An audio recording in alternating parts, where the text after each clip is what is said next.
নমস্কার বন্ধুরা, আজকে যেটা এক্সপ্লেন করব সেটি হচ্ছে কুইন অফ টিয়ার্সের পার্ট 3। তো পার্ট 1 এবং 2 ভিডিও দুটি আগে ছাড়া হয়ে গেছে, তো তোমরা না দেখে থাকলে অবশ্যই দেখে আসতে পারো। তো চলো বন্ধুরা শুরু করে। পার্ট 2তে আমরা দেখেছিলাম একটি জঙ্গলি শুয়োর হেইনকে আক্রমণ করেছিল আর ইউনু এসে তাকে বাঁচিয়েছিল। তারপর তারা যখন রাস্তা দিয়ে যাচ্ছিল তখন হঠাৎ হেইনের পা মচকে যায় আর সে পড়ে যায়।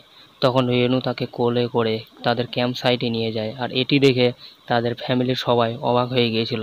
তারপর তারা সবাই জানতে পারে যে তাকে জঙ্গলি শুয়োর আক্রমণ করেছিল, আর এই কথাটি হেইনের ভাই সুচল তার মাকে গিয়ে বলে। আর তার মা যদিও হেইনকে অতটা পছন্দ করে না, কিন্তু এই ঘটনাটা শোনার পর তাড়াতাড়ি দৌড়ে হেইনের খোঁজ খবর নিতে চলে আসে। আর হেইন সেই ব্যাপারটি তাদের সবার কাছে বর্ণনা করে। আর এই কথাটি শোনার পর হেইনের বাবা ইউনুর খুব প্রশংসা করে। আর এই ব্যাপারটি ইউনুকে খুব ভালো লাগে, কারণ এর আগে হেইনের বাবা তার প্রশংসা করেনি। আর খাওয়ার টেবিলেও হেইনের বাবা ইউনুকে খাবার সার্ভ করে দেয়। সেই খাওয়ার টেবিলে আমরা জানতে পারি উইনসং একটি অনাথ ছেলে। সে 13 বছর বয়সে আগে এখানে ছিল, কিন্তু পরে সে আমেরিকাতে চলে যায়, সেখানে বড় হয়। তারপর সেখানে পাশে একটি লোকাল ফার্মার তার কুকুর নিয়ে সেখানে চলে আসে। সেই কুকুরটি দেখে হেইনের ঠাকুরদার খুব পছন্দ হয়, আর সেই কুকুরটি কিনে নিতে যায়, কিন্তু সেই ফার্মারটি বলে যে না, এই কুকুরটিকে আমরা বিক্রি করব না, কারণ এক সময় সেই কুকুরটি আমার মেয়ের জীবন বাঁচিয়েছে। তারপর দেখা যায় যে একই ঘরের মধ্যে একই বেডে ইউনু এবং হেইনের থাকার ব্যবস্থা করা হয়েছে, কিন্তু যেহেতু তারা অনেক আগে থেকে আলাদা আলাদা থাকে, তাই ইউনু একই রুমে থাকতে প্রস্তুত নয়। সে আনকমফোর্টেবল ফিল করে।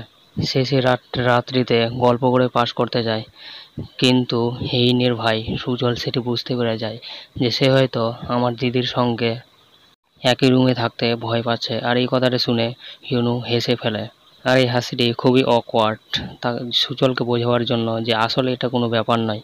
তারপর ইউনুর আর কিছু করার থাকে না, সে তাদের যে রুমটিতে সেটিতে খুব ধীরে ধীরে প্রবেশ করে। আর তখন কিন্তু হেইন ঘুমায়নি, তাকে বলে যে তুমি আগে স্নান করে এসো। ইউনু তখন স্নান করতে চলে যায়, কিন্তু ইউনু যখন খালি গায়ে হেইনের সামনে দিয়ে যায়, তখন হেইন তার দিক থেকে চোখ সরাতে পারে না। সে বুঝতে পারে না যে তার কি হচ্ছে, সে যেন নতুন করে আবার ইউনুর প্রেমে পড়ে যাচ্ছে, যদিও তাদের মধ্যে সম্পর্ক ভালো নেই। সে কিছুতেই মেনে নিতে পারছে না যে সে ওকে খুবই পছন্দ করছে। তারপর ইউনু যখন স্নান কমপ্লিট হয়ে যায়, তখন হেইন স্নান করতে যায়, আর ঠিক সেই সময় তখন ইউনু তার কাছে যায়, আর সেই সময় ইউনুর যে চুলগুলো সেগুলো ভেজে থাকে, আর সেটি দেখেও সে ইউনুর দিক থেকে চোখ সরাতে পারে না। সে ইউনুকে বলে যে তুমি কি নিজেকে হলিউডের হিরো ভাবছো, যে ভেজা চুল নিয়ে আমার সামনে চলে এসেছো, যাও গিয়ে চুলগুলো শুকিয়ে নাও। আসলে এইগুলি খুবই রোমান্টিক এবং ফানি সিন। তারপর আমরা নেক্সট সিনে দেখতে পাই যে হেইনের ঠাকুরদা যে কুকুরটি নেওয়ার চেষ্টা করেছিল সেই ফার্মারের বাড়িতে ইউনসং চলে গেছে, আর তারা বিক্রি করতে চায় না, তাও তাদের ধমক দিয়ে জোর করে সেই কুকুরটিকে ইউনসং কিনে নিয়ে আসে। কিন্তু তার পরের দিন সেই যে ফার্মারটি ছিল আবার কুকুরটি নিতে চলে আসে, আর টাকাগুলি সবে ফেরত দিতে চায়। সে টাকাগুলি তো ফেরত নিয়ে নেয়, কিন্তু সে সেই কুকুরটিকে মেরে ফেলতে চায়। ঠিক সেই সময় সেখানে ইউনু চলে আসে আর কুকুরটিকে বাঁচিয়ে নেয়। আর সেখানে ইউনসং একটু কথা বলে যে রাস্তার যে কুকুর সেগুলোকে আমি মারতে পারি তো। তারপর ফার্মারটি যখন বাড়ি চলে যায় তখন তাদের এই কথাটি মনে পড়ে, আর তারা ভাবে যে আজ থেকে 20 বছর আগে একটা ছেলে ছিল যে সে একই কথা বলেছিল, এটা কি সেই ছেলেটাই নয় তো। তারপর দেখা যায় যে হেইনকে যেখানে জঙ্গলি শুয়োর অ্যাটাক করেছিল সেখানে গিয়ে ইউনু ভালো করে তদন্ত করে দেখছে যে ব্যাপারটা কি। সেখানে গিয়ে দেখে যে সেখানে জাল কাটা আর সেখানে খাবার দেওয়া আছে, আর সেই ব্যাপারটি সে তার বন্ধুকেও জানায়। তারপর দেখা যায় হেইনের ঠাকুরদা এবং তার বাবা সবাই মিলে সিসিটিভি ফুটেজ চেক করে, আর সেখানে তারা দেখতে পায় যে সেখানে হেইনের আঙ্কেল সেই জালের কাছাকাছি আছে। তখন তারা সবাই বুঝতে পারে যে এই কাজটি হয়তো তাদের পরিচিতই কেউ করেছে, আর তখন তারা হেইনের যে আঙ্কেল তাকে সন্দেহ করে।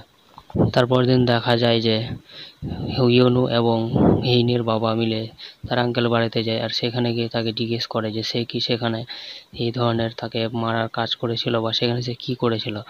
কিন্তু তার আঙ্কেল পরিষ্কার জানিয়ে দেয় যে এরকম কোনো তার উদ্দেশ্য ছিল না। আর তার আঙ্কেল তাদের বলে যে সে শুধু তার হেইনের ঠাকুরদার সাথে দেখা করতে গিয়েছিল, কিন্তু মুসলি তাকে যেতে দেয়নি, বলছিল যে হেইনের ঠাকুরদা এখন ঘুমোচ্ছে।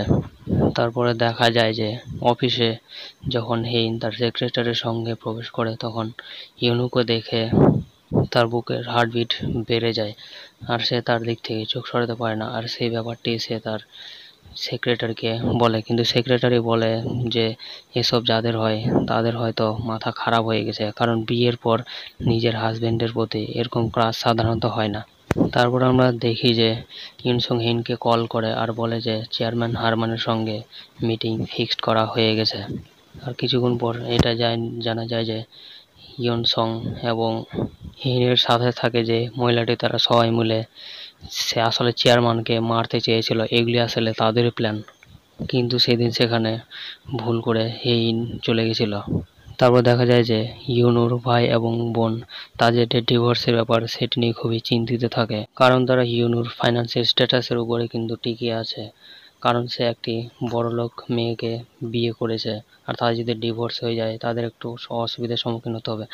তারপর তার যে ভাই বোন তারা দুজনে ঠিক করে যে হেইনকে এসে তারা বলবে যে হেইন যাতে ডিভোর্স না দেয়, এরকম প্রবলেম তো হতেই থাকে। কিন্তু তারা এটা জানে না যে ইউনু এখনো হেইনকে ডিভোর্সের ব্যাপারে কিছুই বলেনি, আর হেইন যদি এটা জানতে পারে তাহলে খুবই প্রবলেম হবে। তারা এসব কিছু চায় না। তারপর দেখা যায় যে হেইনকে এসব কিছু বলার জন্য তারা সিওল চলে আসে হেইনের অফিসে, কিন্তু সেখানে বলবে বলবে করতে করতে বলতে পারে না। হঠাৎ করে হেইনের সেক্রেটারি চলে আসে আর তাকে বলে যে আজ চেয়ারম্যান হারমানের সঙ্গে মিটিং আছে, আর সেই জন্য সে ইউনসনের সঙ্গে মিটিংয়ে বের হয়ে যায়। আর ইউনুর যে ভাই বোন তারা সিওল থেকে বাড়ি ফিরে আসে। বাড়ি ফিরে এসেও তারা শান্তিতে থাকতে পারে না। তারা ঠিক করে যে এবার এসএমএসে হেইনকে রিকোয়েস্ট করবে সে যাতে ডিভোর্স নেয়। তারপর আমরা দেখি যে হেইন ইউনসনের সঙ্গে মিটিংয়ে গেছে, কিন্তু মিটিংয়ে চেয়ারম্যান হারমান নেই। আসলে চালাকি করে হেইনের সঙ্গে একটু টাইম কাটানোর জন্য ইউনসং হেইনকে ডেকেছে। আর যখন ইউনসং এবং হেইন একসঙ্গে ছিল ঠিক সেই সময় তারা ইউনুর ভাই এবং বোন তার মোবাইলে এসএমএস করে দেয়। আর তারপর দেখা যায় যে ইউনুকে তার অফিসের একজন স্টাফ ইউনুকে বলে দেয় যে অফিসে তোমার ভাই এবং বোন হেইনের সঙ্গে দেখা করতে এসেছিল। তখন সে বুঝতে পেরে যায় যে ব্যাপারে কিছু গন্ডগোল আছে। তারপর ইউনু তার দিদিকে কল করে, তারপর তার দিদি তাকে বলে যে সে হেইনকে ডিভোর্সের ব্যাপারে বলতে গিয়েছিল যাতে সে ডিভোর্স না নেয়, কিন্তু সে এখন এসএমএসে সেটা বলে দিয়েছে। আর এই কথাটি শুনে ইউনু অবাক হয়ে যায়, আর ইউনু তাদেরকে বলে যে সে এখনও সেই ডিভোর্সের কথাটি বলেনি। আর সেটি শোনার পর তারা দুজনে বুঝতে পারে যে আমরা খুবই ভুল কাজ করেছি।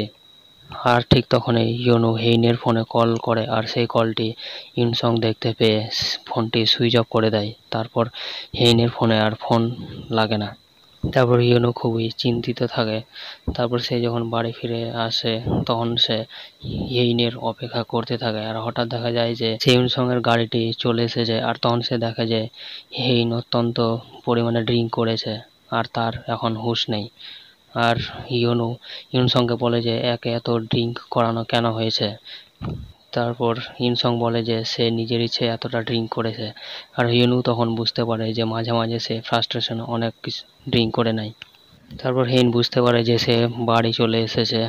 আর ইউনুর কিন্তু যখন একটাই চিন্তা থাকে যে হেইনের ফোনটা কোথায়। সে ফোনে তো এসএমএস এসেছে, সেই এসএমএসগুলো আবার দেখে ফেলেনি। তো সে হেইনকে বলে যে তোমার ফোনটা কোথায়, কিন্তু সে বলে যে ফোনটা হয়তো গাড়িতে আছে, কিন্তু অ্যাকচুয়ালি ফোনটা গাড়িতে নেই, হেইনের কাছে আছে। সে একটু মজা করে।